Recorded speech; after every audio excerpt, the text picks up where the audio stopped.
Welcome back to Face the Nation. Nebraska medicine is known as a leader in infectious diseases. The hospital cared for Ebola patients in 2014 and treated some of the first U.S. COVID-19 patients back in February. CEO Dr. James Linder joins us from Omaha this morning. Good morning to you, Doctor. Good morning, Margaret. We heard a very sobering warning from the CDC director this week when he said this country is about to face the most difficult period in the public health history of our nation. And he said that's because of the stress that's going to be put on our healthcare system. What does that mean for frontline workers at your hospitals? Well, I think the CDC director is accurate in that statement. We've been dealing with a public health crisis for 10 months now.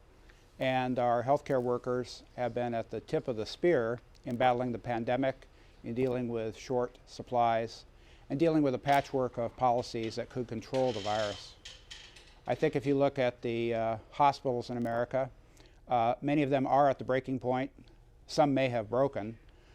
We had some challenges in the last couple weeks in Nebraska, but by working together, we were able to navigate that and make sure that care was available to everyone.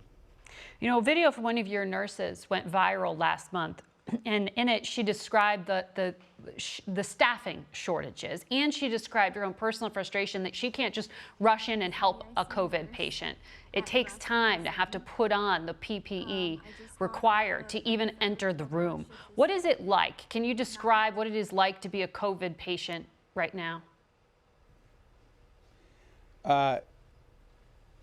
Everyone should want to avoid being a COVID patient, not only for the experience if they are in the hospital, but for the potential long-term consequences of this virus.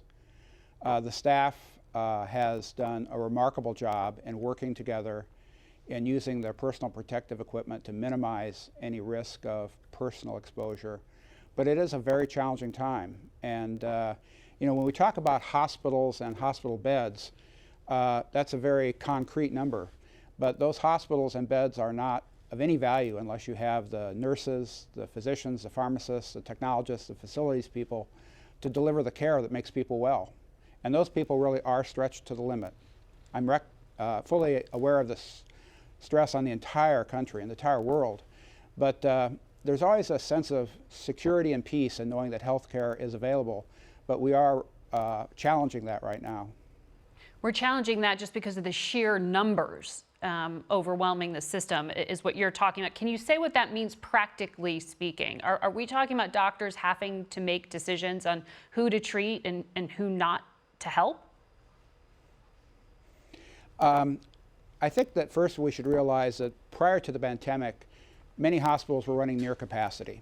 And then with the addition of 20% more patients requiring care, that makes it very challenging to take care of the cancer patients, the heart disease, the strokes, the trauma that have not gone away.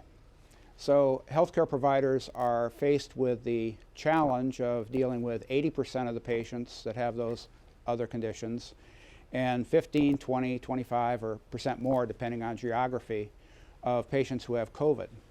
So there are areas of the country that are what are called crisis standards of care, where the actual standard of care has changed because there aren't adequate staff, supplies, or other resources. We have plans for that in Nebraska, but we are not at that point right now. I want to make that very clear. But it's a very challenging time for all of healthcare. And you have suspended elective surgeries. Would you advise other hospitals to do that now? What we've done is postponed those procedures that could safely be postponed, say, for 4 to 12 weeks. The term elective surgery is too broad a blanket because if you have a tumor, you can maybe postpone the removal of that for a short period of time. But mentally, that patient wants the operation to remove that tumor. So the COVID pandemic is affecting all aspects of healthcare.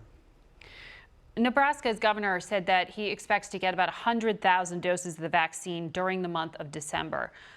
Do you know when you will receive it at your hospitals, and what is your plan to distribute it to your employees? How do you decide who qualifies? Well, we have begun the process of assuring which healthcare workers want to take the vaccine, and our policy would be to deal with the frontline workers in our hospital. And a lot of that is dependent on the number of doses we receive for distribution either next week or the week after. You don't know that number yet? We don't know the exact number yet. No, we do not.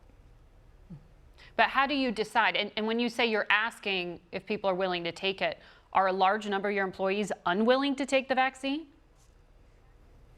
No, our surveys indicate well over 90% of individuals are going to roll up their sleeves on day one and be able to take it. We have to stratify the distribution of the vaccine because if there are any side effects, we don't want too many people that say would be home for a day or two. So when you say you're prioritizing frontline, what does that mean? Because healthcare means everyone from the janitors cleaning up the room to the doctors intubating patients. Who goes first and who goes last?